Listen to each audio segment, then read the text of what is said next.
Good morning, everybody. Welcome to the eDiscovery channel in hot and humid New Orleans, Louisiana. We're in solid 90 weather now. It's hurricane season. It's warm, wet air coming up off the Gulf. So all the stuff that makes New Orleans so fascinating to live in. And I'm really, really happy to have with me here somebody I've known for more years than I will admit to. Herb may want to admit to it, but Herb Rotiblatt is one of, if not in my mind, the preeminent computer scientist in our field. No offense to some of the other computer scientists, but Herb and I, uh, as you can see on the screen, he has a company now called Reliath. Um, but Herb has a long-standing background in machine learning, going back to what is really a fascinating origin to me. So late 90s, early 2000s, I'm not sure of exactly when we met. It was when the Microsoft antitrust stuff was going on, and I was living in Seattle. I had gotten to meet at one point Martha Dawson and the DAT-G group at what was then Preston Gates, and they had a team of people who were would eventually build out a product called the 10X, um, one of the first smart products out there. But a smarter product was being developed by Herb, who at the time was at the, and correct me if I get any of this wrong, you were at the University of Hawaii working on cognitive learning language in dolphins. Um, Well, more biosonar than language. I did do some language stuff with dolphins and okay, people, but the main AI stuff was right. uh, And that's what got you into the machine learning and AI. And you then at the same time started your company, which is called Dolphin Search. yep. And I had a thing in the back of my mind here. In the early days, were the summation guys involved with that? Henderson and Sigerman, those guys? Were they working with No, you? no. Okay. LexisNexis was in those days. Okay. The evil empire. They, So, they so became that. yeah, yeah. Well, the Borg, they absorbed it and then it disappeared, right? Never to be seen again. You moved on actually from that and started a second company called Orchitect. Yeah, we had Orchitect, to. Yeah, we had to move up the food chain. exactly. Then Orchitect was bought by Proofpoint. Not exactly. Okay, Yeah. Eventually by Proofpoint. Yeah. and then It Proofpoint was was it was absorbed. bought by our friends in Atlanta, and we called it Architect still because we had a better name. And then Proofpoint bought it, and then they didn't know what to do with me, so I left them and went to Mimecast, and then Mimecast got taken private, and they did all the usual take it private firings. Yeah, Uh, yeah. and So yeah, the point is, you've been doing this for a long time, um, and over the years, uh, much like myself, although much better versed than myself, and but you're better looking. well, there's that, which gets me surprisingly few engagements in corporate America. But you were one of the first people to speak out and say, "Hey, this AI stuff, it may be artificial, but it's really not intelligent, and we're really not learning anything here." You were the first one. We just talked about it. I saw your use of the phrase stochastic parrots, um, which for the people who haven't heard that before is basically a mimicking system, much like a parrot, where it mimics things and predicts things, but it doesn't really understand what it's saying. The parrot can say, Polly, want a cracker, but it doesn't know what a cracker is or why you want one or what kind of cracker you want or, how many you can eat, et cetera, et cetera. And then you progress that. You used it in a comment today to a phrase that I've been mimicking you for years now. The, the phrase, they're really token guessers. These are Yeah, nothing but token guesses. They're very, very complicated, intricate, well thought out, well written, but they're token guessers. Um, and so I try to tell that to people. But now I'm fascinated because I've been reading for the last 6 months or so that you've got this new company, Reliath, um, which is going to not use tokens. Am I No, overstating you things, got or? you got that right. Now,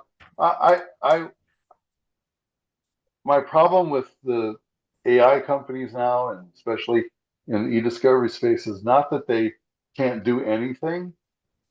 It's that we treat them as if they do more than they can do. In the early days when we did predictive coding and so on, it was AI. It was good for something, but to say that it was doing exactly what humans would do, or to say that it was somehow doing something other than helping to identify the responsive documents would be to put your faith in something that can't deliver. Yeah. Now we've got companies that say, "Oh, the AI is brilliant. It's PhD level." Yesterday, again, we were reminded that people have predicted that Sam Altman has assumed we've reached the singularity, Uh, and there are a couple of different interpretations of that. What I think he means is that it is beyond the intelligence of ordinary human beings and accelerating. That's which, just not granted, true. is not much of a high bar to set beyond the For some intelligence. people, it's true. But and our old friend Browning Marion, God bless his soul, um, he used to talk about the singularity. He was a technical enthusiast, and he used to talk about the singularity. And I forget who first came up with that robots would replace humans, and we would be the last generation to live. Or if it's some writer, I don't know if it was Suskind or somebody out there. Well, the original claims of the idea were I.J. Good. Uh, John von Neumann actually initially said it. Okay, Um, uh, Werner Vinge wrote about it, made it popular. okay, And then there have been other scientists who've made those claims. And it's not that these machines are useless. They're very useful under the right circumstances. It's when they're used for purposes for which they're not capable right, that there are issues. right, And to think that they've already achieved general intelligence when really all they're doing is guessing tokens is basically showmanship. It's I've got my marionette that's dancing, therefore, it it knows everything. And right. um, And if I could interrupt for just a second, how about a 25 words or less for the people who don't quite, because people hear that phrase, and lawyers won't say, what does that mean? They just nod their heads and go, oh yeah, tokens, right. um, I use those in the sure, subway. um, yeah, well, it's not much different. A token is a word or a part of a word. The reason they use parts of words is because you can't say there's no finite list of words in English because there are proper nouns, there's compound words, people make up new words. But if you break them up into subparts, then you can represent most everything um, with some combination of parts. And right, so that's why they break them up into parts. So the way language models work is that you give them a context, and that context consists of some sequence of tokens, some sequence of words, you can say, without much loss, and then it predicts the next word. And the way they're trained is to give them large sequences of words and predict the next one. And the model consists of a bunch of connections. Those connections that lead to the right prediction get strengthened. Those connections that lead to the wrong prediction get weakened. And over time, it iterates to come up with something that is better and better and better at predicting the next token. Um, this generally works for familiar things. If it's not too different from what it's learned, it can work well. If it's very different from what it's learned, then it has a hard time. right, right. And the second problem for us, I think, in the legal field is, and a lot of attorneys don't realize this, the pricing is based on the tokens. It's not the old per gigabyte flat fee, whatever the AI vendors are charging on the tokens. And in some Yes. cases, yeah, in some cases, every time you every new prompt, the token charge gets reinstated. So the meter keeps running in some cases. Well, yeah. Well, I mean, the companies charge however they want to charge, but the big AI companies like OpenAI and Anthropic, they charge by the token, and they've been reducing their per token prices, but they have been increasing the number of tokens that get generated every time you ask a question. Right, right. Because they are internally producing tokens that you never see, but they're part of what the vendors call reasoning, which are language patterns that go along with what you're saying. And it can be as many as it can be as few as 10 reasoning tokens for every output token, or even 1,000. And the other thing that's been happening is the big companies like OpenAI have been charging a fixed fee per month to use their system, but that has not been covering their costs. So now they're trying to come closer to covering their costs because at some point they have to make a profit. And we're still not paying what it takes to actually run those models the way they're saying. And and that other shoe's got to drop some point, right? It's dropping drip by drip now, and it's getting more expensive. Companies are.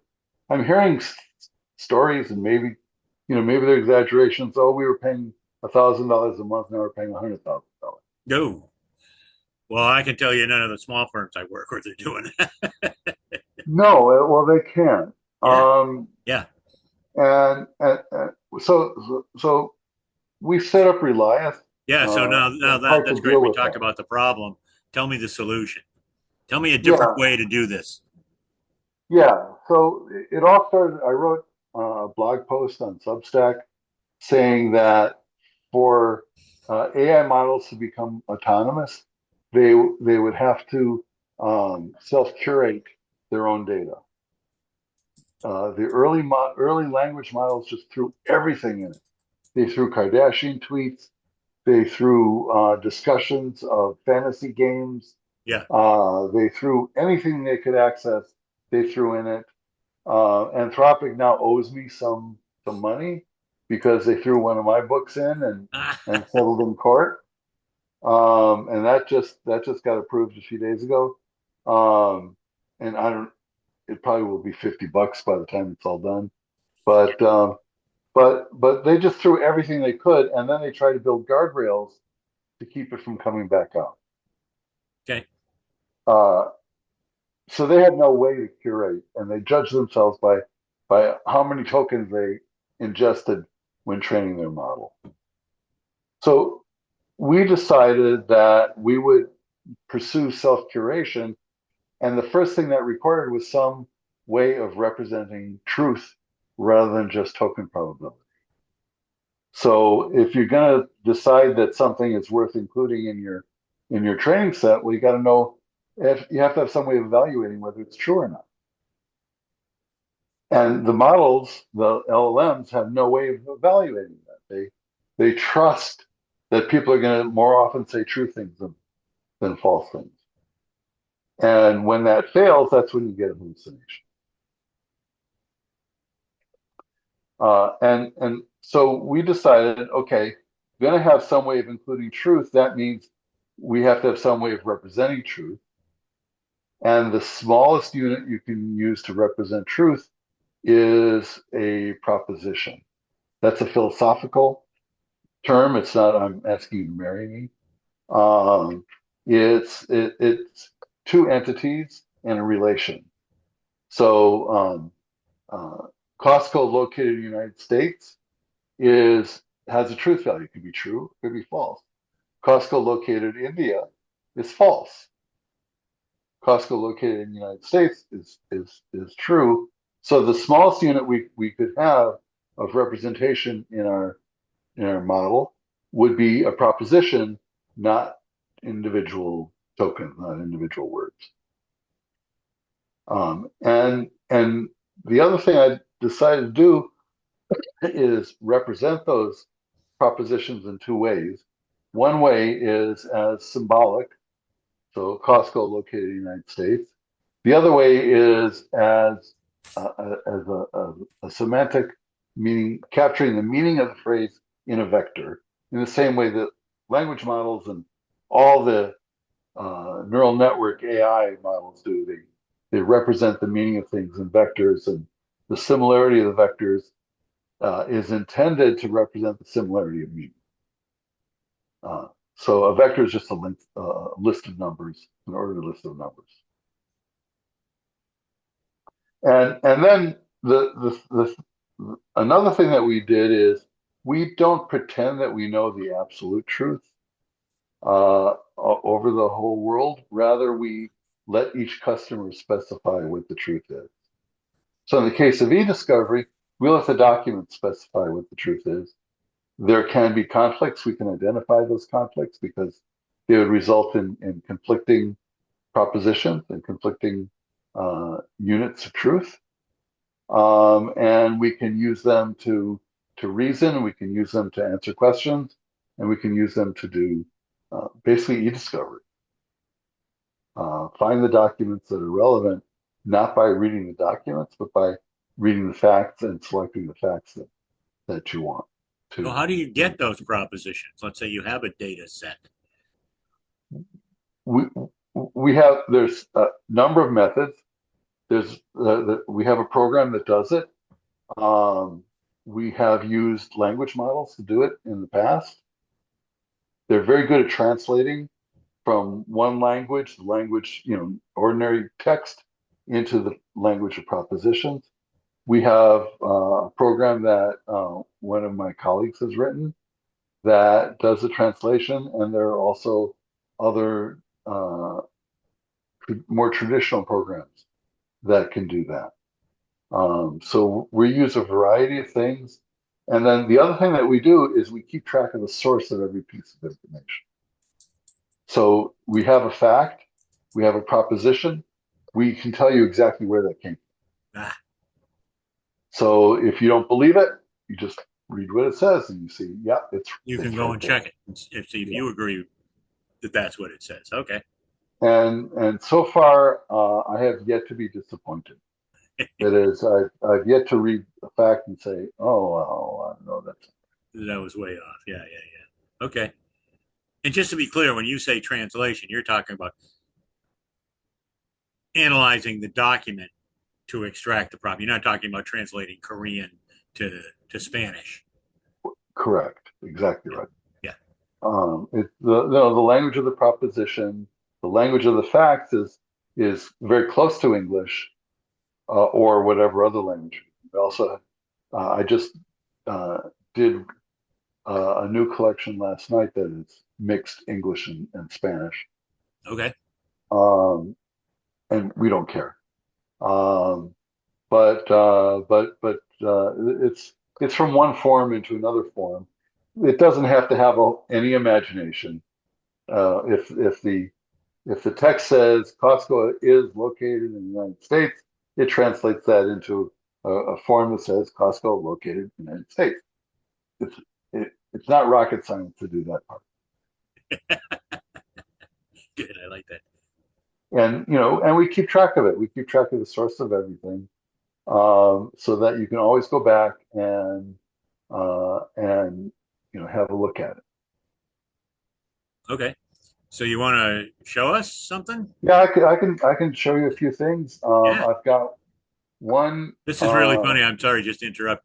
When my son years ago, when he got out of high school in Bellevue, he went to Western Washington University, and he was a philosophy major, but he had been a math heavy guy in high Uh-huh. school. He took all the AP math courses and stuff, and he said, I'm taking some of these philosophy courses, and they're math. the Yes. the bridge between mathematics and philosophy is it's not a tenuous bridge; it's a very large one with a couple of lanes on it.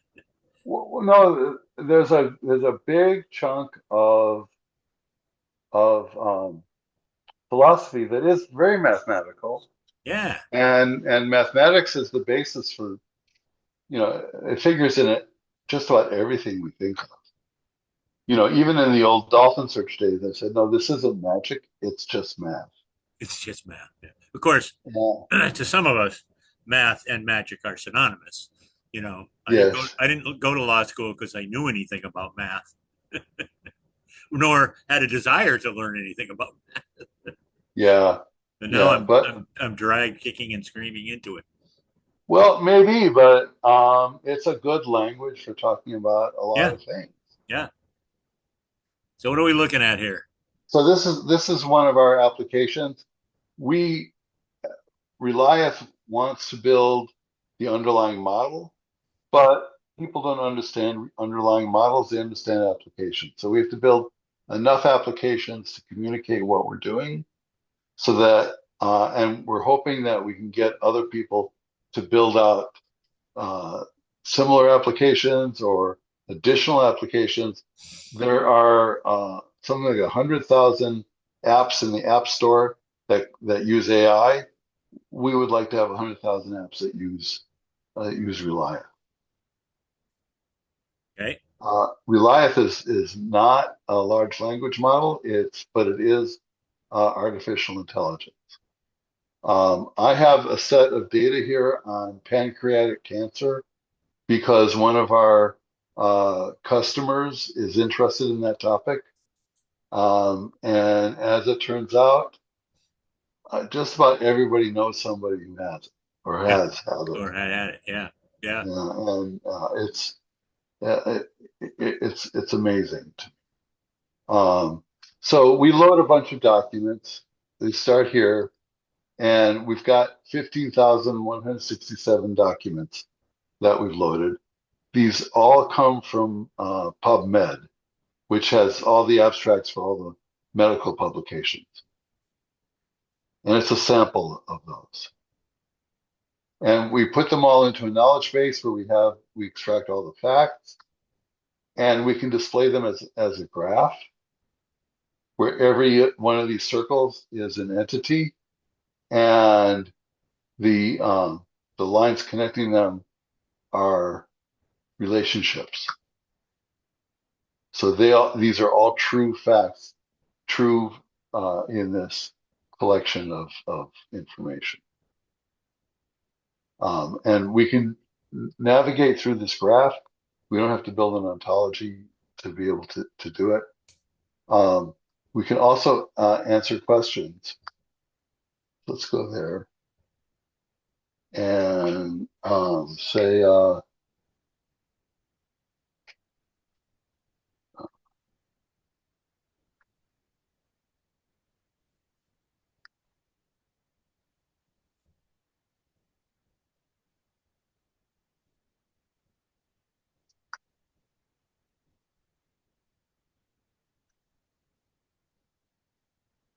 pancreatic ductal adenocarcinoma. That's a mouthful. Yeah, I get it. Obviously, you've worked with these documents before. Well, I have some questions because I don't know a whole lot about it. So I went But you, through and I right. have questions. But you can actually ask it anything. And the worst case is it says, I don't know. I was going to say that's something that, of course, we've all heard about hallucinations. Given that this is a pancreatic cancer database, if I asked it, um, "How did the Yankees do yesterday?" it's going to say I can't answer that, right? That's right. That's right. So here's the fact. Here's the source of that fact. Um,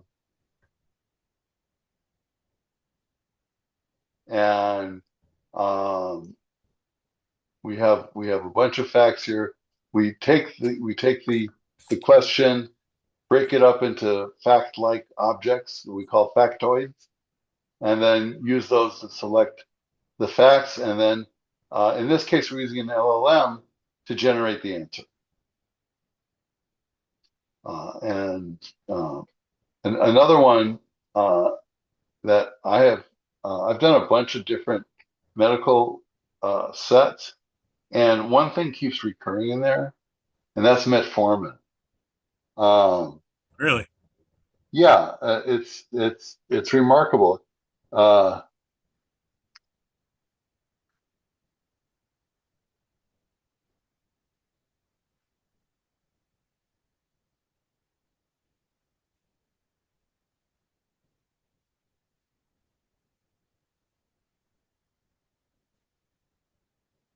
and the answer is yes. Wow.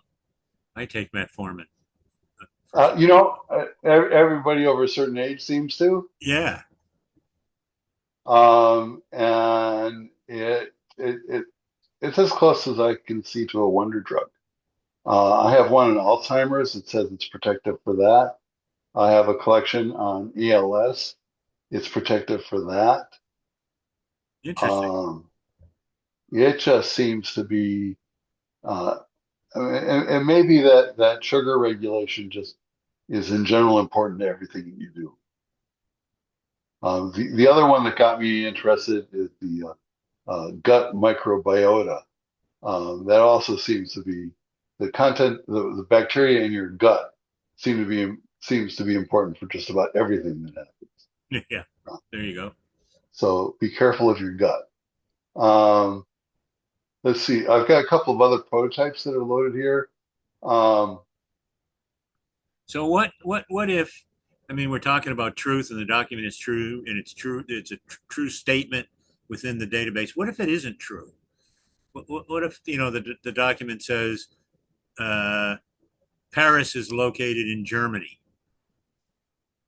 well, we don't run into that very often because it's a specific collection of documents. So each company gets their own model, so there's no transfer from one to the other. Each Right. case would get their own model and so on. If there are contradictions in the model, we could help to surface them. So you could say, where is Paris? And it would come up with facts that are contradictory to one another. And Or, then or not necessarily contradictory. It could say Paris is in Texas or Paris is in France, right? yes, yes. In either But case, you'd so have to that go, takes a human to judge it. right. Then the human's going to go and take a look about what's going on here. Yeah. Yeah. Okay. And it would give you the source. So again, you don't have to go hunt for it. Right. It tells you why it says that. Where it says And it. Yeah. you may not know that there's a Paris, Texas, but it says Paris is in Texas, and here's the text that it came from. You say, "Oh, I did not know Let me take a look at that. Yeah. Yeah. Yeah. Yeah. Okay. that." Let's see, what did I do here? Okay, I'm going to show the brief drafting assistant. There you go. Um, I mentioned Damien Charlatan to you, Tom, Yeah. Yeah. and he has a website that's has 1,812 cases of AI hallucination in legal cases. Yeah. Yeah. Yeah. Yeah. And this it, it's it boggles my mind that uh, lawyers are still succumbing to that. So I said, okay, what could we do about it? Well, one thing we could do about it is do things a different way. If they're relying on the model to select the cases, and they're relying on the model to write the draft, they're relying on the model, there's no control over it. And you spend more time cleaning up after it than you spend doing it the old-fashioned way. But lawyers being lawyers, they may need help writing. So how can we help them with their writing at the same time, uh, not make them suckers? and just trust in the force. So you take a case. In this case, it would be uh, um, Dunaway versus Purdue, and you extract some text from it. You paste it into the model. Um, in this case, I pulled it from Alamance Eye Center, and the relevant case material. You extract the facts from it, add those to the knowledge base, and then you build up your knowledge base with multiple of those citations. You then would uh, write out a brief description of what it is you want to do, or an outline of what you want to write, and then you go to the end here and it would draft your draft. But now you've got you're starting with authoritative sources, so you don't have to worry about did they make them up. It just goes through and helps you to write write what you're trying to write without hallucinations. But is it checking those sites, or is it just Uh, validating well, them within the document?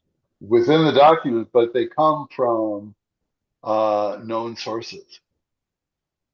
So you've got this is a real source. In this case, I just pulled it from Google, but you pull it from wherever you pull your sources, and yeah, it's got a real source, so it's not making up the citation, making up the quote from the citation. It's pulling out the actual quote. You're pulling out the actual quote and the actual citation. Okay, So, in the old days, you had to go to the library and find the right, right page. Now you don't have to do right. that at least. Oh yeah. Um, the last one I want to show here is a fact investigator, um, where this is a replacement for traditional document review. Ordinarily in eDiscovery, what people do is to get a pile of documents through search or through whatever means, and then go through those documents to find the relevant sections and relevant facts and so on. In this case, what we do is we start with the same documents, we ask a question, and the question might come from the complaint or request for production or whatever. Investigate the answer to that question. It pulls up all the facts that are related to it, and then you decide which facts go uh, into your production, and it keeps track of the document. It keeps track of the source of the fact, and it keeps track of a list of the facts. In the end, you export it as a CSV, and now there should be less argument about why a document was produced, why a document wasn't produced, and how we know. And it should be faster to go through this and figure out what's relevant in the case and what's not. So one of the things that bedevils everybody in document review is finding out whether there are privileged documents in there. Yes. How can you attack that with Reliath? There are there are facts that would indicate privilege that the lawyer is acting as a lawyer as opposed to a business person, for example, or that it mentions a lawyer. So I don't say that we've eliminated the problem of privilege, No, but it's a tough one. Yeah. I think we've made progress in making the whole process of document review cheaper, better, and faster. Yeah. And that's the one area where we still see a lot of problems. We looking for something that's relevant is one thing, but a lot of times people want to do a first pass review for is there anything in their privilege that I got to worry about? So Yeah, they got to come up with the right statements, right? yeah, yeah. I mean, there probably are some. I haven't thought through a whole lot about it. Yeah, and it would depend from case type to case type too. Yeah, but I have thought that you take the request for production and you start asking those questions, and now there's much less argument about how you searched, where you search, what you did. You just uh, you just go fact by fact by fact. Okay. This one is a small set of documents that talk about retirement funds like 401k and so on. Right. Right. Okay. So going back to our at the top of the discussion here, if you're not using tokens, you're not charging by tokens. How are you charging? Uh, Well, we tend to charge by the fact, by the number of facts, and in essence, the more you want the model to know, the more you pay. I recently did a computation comparing what it would cost to use this in a question answering context versus using the latest versions of Claude or OpenAI tools. And depending on how many questions you ask, because we don't charge by the question, it would be from 4 to 100 times cheaper than using a large language model to do this. Now, what we're looking for is an e-discovery provider who is interested in incorporating these tools. I don't want to be directly in the e-discovery business these days. yeah. Yeah. Understood. I'm too old for the 2 a.m. calls. I'm too old for the 9 p.m. on Friday call. That's every week Yeah, in e-discovery. that's my son is well, the company he worked for just got bought by Array, which has been buying companies around. But he does hosted services. He's basically a project manager, acting remotely, and he just says that, oh, it's Friday. I'll say something like, "You want to watch the ball game or order the pizza?" And he looks at me and goes, "It's Friday. Unless you want to stay up until midnight, no." He's already realized that's just the way it is. Fridays Yeah. and days before holidays, right? Oh, yeah. Uh, So we're looking for partners. We're not looking to be to yes, provide understood. Well, I'll end certainly, services. first of all, I'll get this out there so people can start to take a look and try to steer them towards you. You said you won't be at ILTA though, huh? No, unfortunately not. It's too hot there. I don't even know where it is this year, but it's always too hot there. It's in Nashville, and much like New Orleans, Nashville is hot in August. Yes, it's unfortunate. They do it in August because that's when they get the best hotel rates because Oh nobody yeah. wants to go to the places they're doing it. You know, The first time I did ILTO, it was in Palm Springs in August. yeah, you remember again. We've both been around long enough that Yeah. the They good they old had to days. aerate the swimming pools to make them not cook you when you got in. Oh, I remember those days. Browning and I used to drive up. We were both in San Diego at the time, and we used to drive up from San Diego. Um, and he said, we get about halfway there. He goes, "Yeah, this is why I live in San Diego. What am I San doing?" Diego is wonderful. Yeah, but where are you now? Where are you based? I'm in Ventura, on the Oh, other okay. side of So you're right LA. up the road. Yeah, yeah, yeah, Yeah, yeah. Southern Cal. Yeah, it's yeah. beautiful. Um, I've still got friends. In fact, I talked to a friend of mine who has a small company in San Diego. I've known him for years, and yeah, he just loves it. I'll complain about the heat. He goes, "Yeah, it got awful here yesterday. It was like 84." Well, that is awful for San Diego. Yeah, yeah. They don't know what to do. Well, this has been great, her. I'm intrigued by this. Thank you, Tom. What's the reaction been? People liking it?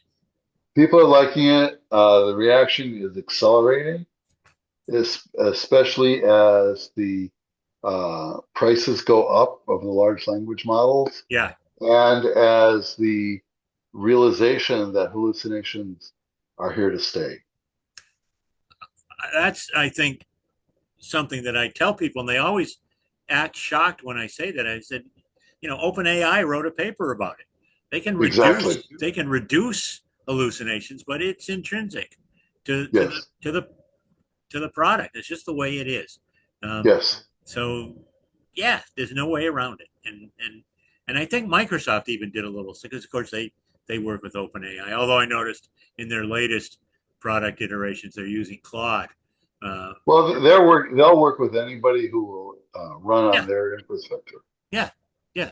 So okay, well I'm really interested. If I ask more questions, I'll circle back to you. But I Sure. totally appreciate you taking the time. Always great to talk to you, get your Oh, perspective. yeah. Well, we start reminiscing, everybody else gets bored, but it's great for us. Well, and the people, most of the people that we knew back then. I mean, I know Martha Dawson's retired. Browning, of course, has left us. Um, the Gallivan brothers, who were, at least I think Dan was at uh, Preston Gates when they started what eventually became a 10X. They're still working with Digital War Room, which is really a small um, product, not a small product, but a small firm product.